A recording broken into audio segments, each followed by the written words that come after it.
Johera mag Rigathi Gachagua ochopo mar romo ne alap ndeke ma JKIA kowuok e limbe mare e piny Amerika. Nikech an kod nyithindo, kata kaka nyithindo chiem onge, kata kaka nyithindo som onge. Ot madake dieri nyamera ema nokonya godo. Geno pod nitiere ni ji manoyudo midhiero e ng'anyo mosebedo katimore e pacho ka bang' sirikal singo mar miyogi chudo.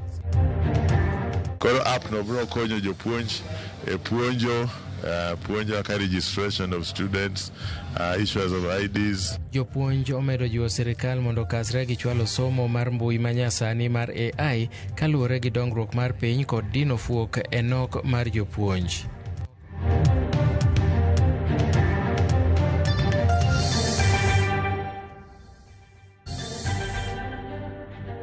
Machiegni weche manyien makagi kacha nyinga Milton Ochieng.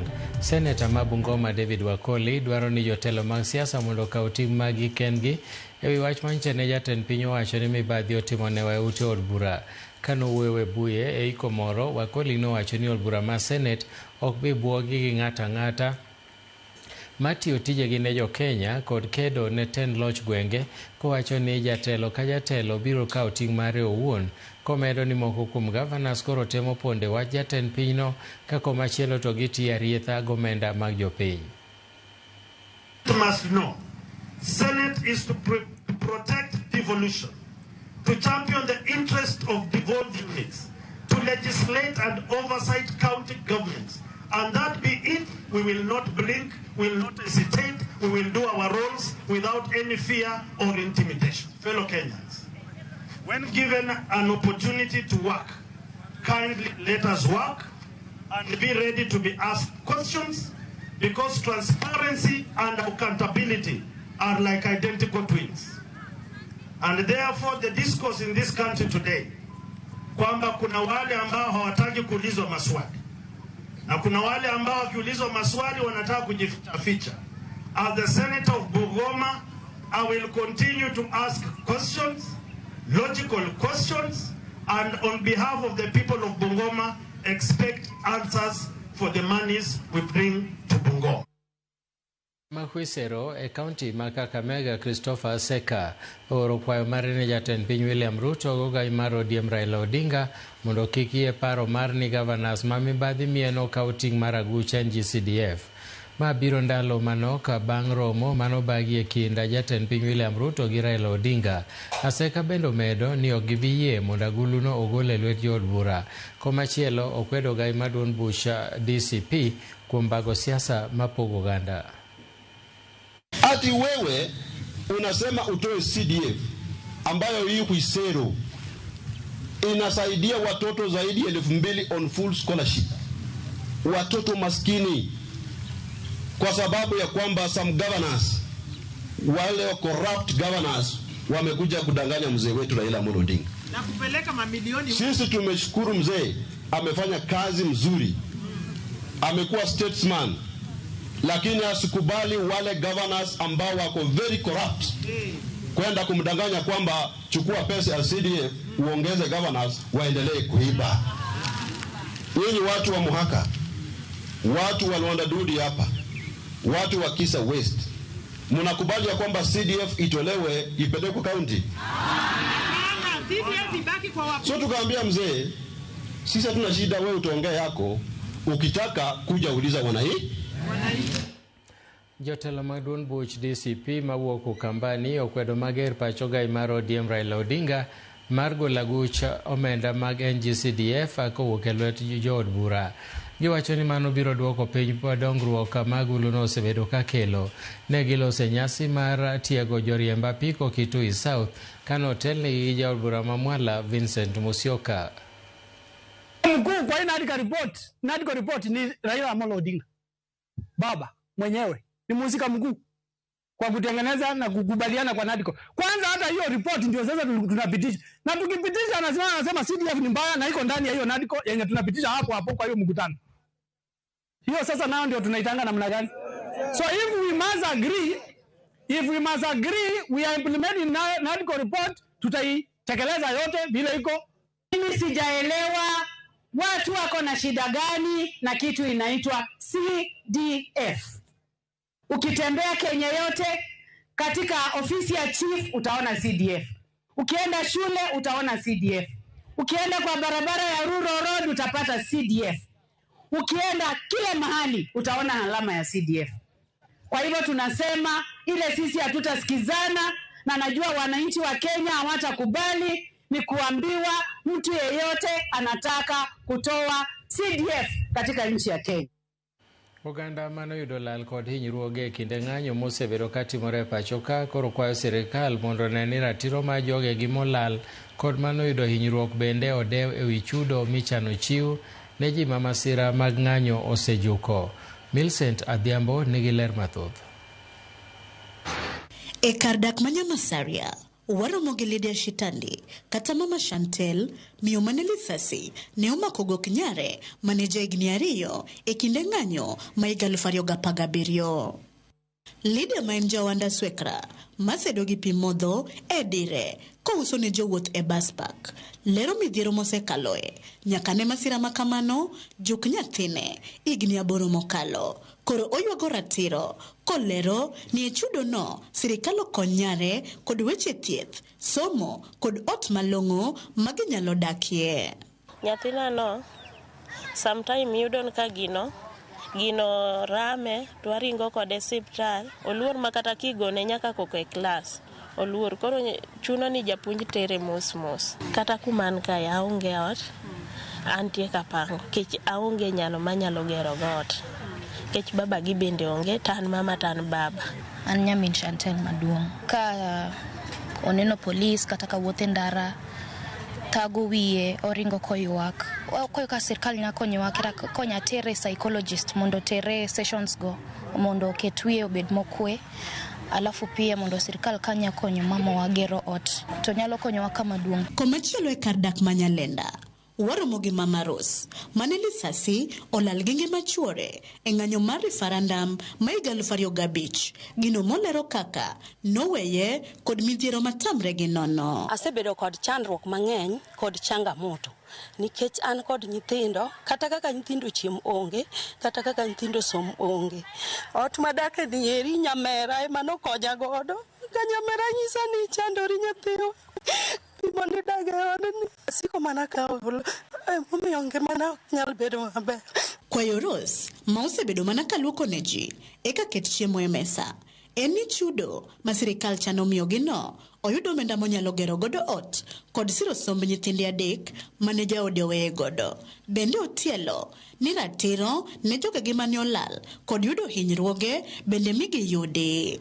Kata obedo ni gidwa miyowa chudo, pod ok oromo gi haki monego bed ni gimiyowa nikech ji nigi rem mopogore opogore. Asebedo ka luoko ne mana ji eka nyithindo yud kata kaka chiemo. Nakwaya tang'ata ma chunya ler mondo konya nyithindo yud kaka dhi skul, ayuda ot maninde gi nyithindo. Solomon Odiwuor mane lisasi omako ng'ut lwete mowe kod ng'ol masani tije dwedo mane okonyorego okonyal timo e ng'anyono mane kwedo finance bill kata pen chik mar omenda ma higa 2024. Okwayo sirikal mondo okonye gi omenda monyalo yawo godo ohala okonyre godo moloyo tije ywecho masani otimo ma ok miye chudo malong'o ma onyalo pidho godo familia mare kaka owinjore. An ayudo hinyruok e ng'anyo mar 2024 finance bill. Lisasi nomako lweta, koro asabedo gi rem. Nan jamjengo to sani ok okanyal tiyo gi lwetani. Konyo maber kata kopod ginyalo miya capital moro manyalo chako go biashara. Kata obedo ni sirikal chano chulo jogo manoyudo lal kod hinyruoge mopogore e kinde ng'anyo mosebedo pacho ka, oganda go to koro kwayo ni ewi chudo makamano bende ratiro ne jogo manolalo ngimagi kendo yudo hinyruoge owinjore omi pek. Millicent Adhiambo, Ramogi TV, Kisumu County. Kodog mana dweche manok kende to jopuonjre mag grade 9 riwore gi skunde secondary madito e pacho ka e bwo lai mar somo mar CBE. Moko kuom jopuonj madito e skunde secondary e kaunti ma Siaya okwayo migawo mar somo mondo ket maino e jiwo somo e yor lony manyasani mong'ere kaka AI. ma gineno kaka achiel kuom yore makedo gi nok mar jopuonj e skunde kaachiel kod duoko piny osigo ma jopuonj ting'o mar puonjo subjects modhuro kaluwore gi nok margi. E sach tiegruok manokelo kanyakla jopuonj madito kod jokanyo mag board matayo skunde secondary matiegogi kaka itiyo kod lai mar mbui motisi ni Kiswat Digital Academy. Jopuonjgo nonyiso luoro margi ni ponono ni sirikal ok otimo matek Digital Academy ni mondo mi kata ka jopuonj achiel kende nyalo ka jopuonj nyalo puonjo nyithindo mopogore opogore kata nyithindo ma skunde mang'eny dichiel mondo mi wapungusa kata waduok chien gharama mar pesa mar ndiko jopuonj. Next year ka nyithindo be 10th grade bro bedo a lot of challenges, bro bedo yore tabu mang'eny. Koro app no bro konyo jopuonj e puonjo ka registration of students, issues of IDs, digital library, digital laboratory, gik moko tete lesson plan, record of work, gik ma jopuonj tiyogo the app no bro konyogi. Wa make sure ni shortage mar jopuonje nyalo dok chien. Yunyoga nwach ni ka japuonj achiel kawuono ni ka japuonj ma puonjo kacha en japuonj achiel to puonj mag jopuonj 10,000. Koro wanyalo tiyo gi mbui ma internet ni ok na mar go koko gi mar serruok gi mar timo gik mag mojawre ke wanyalo tiyo gi mbui ma internet mondo walos pinywa mondo obed maber mondo wapuonj nyithindwa. Gavana ma Mombasa Abdul Swamad Sharif Nasir owacho ni nok mar pi ma okwako gwenge ma Mombasa en kaluwore gi kuo mar pi alworano. Gavana nowacho ni gisechako pedha mandhiyo jokuoye mag pi ma gin apisa mag sirikal kendo mosemiyo pi olal e tesende mag pi ma Changamwe, Mvita gi Kisauni. Armstrong Osutwa gi ler mathoth. Ni mag pi oriede kar tuomo pi ni mani boma ma Mombasa. E thuolo no bende ohand pi omako mach ka joywa othewi sombo pi katero ne jonyiewo. Jopiny mamanyo pi ywak ni midhiero ni osebedo kuom thuolo moyawo dwe achiel. Tunavoteseka kwa maji sahii ni mwezi na pesa yako ndo upatapo maji. Ikiwa una pesa maji upati. Kwa nini sisi walala hoi ama sisi wenye kulipa bili zinakuja kila mwezi zinakuja zaidi ya 2,000 lakini maji hayapatikani. Midhiero mar nok mar pi osenyo ohala kaka mar joluo kalode kod olembe kind mwandu mamoko. Gavana ma Mombasa seyo kuo mar pi mawacho ni ema osemiyo pi obedo manok e alworano. Jogo ma itudo gi kuo mar pi oriwo apisas mag kaunti kod mago mag sirikal mamalo. Kuna baadhi ya wengine ambao kwamba wameamua kufanya mambo kama haya ni wafanyakazi wa kaunti. It doesn't matter wewe ni nani, hatua itachukuliwa kwa sababu hatuwezi kukubali uwe unanyonya maji huku watu wanakufa na kiu. Kaunti ma Mombasa yudo lita milion 40 pile ka pile mar pi. Lita mawe 20 e chichne kwalo kinde madwaro mar kaunti mangima e yudo mok tin ne pi lita 200. So far, 21 people, some of them are actually pretty senior government officials. Some of them are senior county officials. The county officials, we will deal with them. I've already given instructions to the county secretary on what needs to be done to those particular officials. We will not, and I repeat, we will not allow for the rest of Mombasa to go thirsty because someone has decided not to be satisfied and content, and they continuously try and divert water. Armstrong Osutwa, Ramogi TV.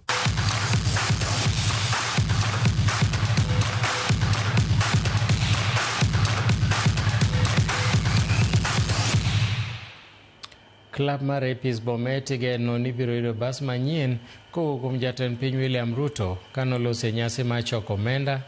Jatend migawo mar arita Kipchumba Murkomen ma bende en jakom mar klabno olero ni Ruto singo mar loso alap ma gisebedo ka gitime orako e dweche 3 mabiro. Consulting with the guidance of His Excellency the President, we should actually do more massive work in that stadium. And we might have to agree with the board perhaps to play the first few matches away from Bomet so that we do a proper stadium. And as soon as His Excellency comes back, that is part of the agenda. We are going to meet him with the senator and the leaders of Bomet to finalize the decision on what exactly to do in the pitch. And if he agrees, it will take less than 3 months to do a proper pitch. I keep saying this, even if I'm the only one who believes it. I know I believe it to my board members. I believe it to my CEO. We want to win this league in 3 years. And with your support, Bana CS, with your support, Bana DIG, we want to thank you for having supported us that far. But with your continued support, we shall make it in the name of Jesus. Oslo e piny Norway biro bago tuke mag piny mangima mag Homeless World Cup dweni mabiro kelo kanyakla pinje 84 mawuok e piny mangima.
Erokamano Nyakaramogi kuom thuolo mari. Mago ne gin weche manyien mag ka gi kacha. Wabiro kelo ni weche manyien mag ang'ich welo koromo saa 1 mar odhiambo, kendo saa 3 wabiro duogo kendo gi weche manyien mag oimore. Bed godhiambo mokwe.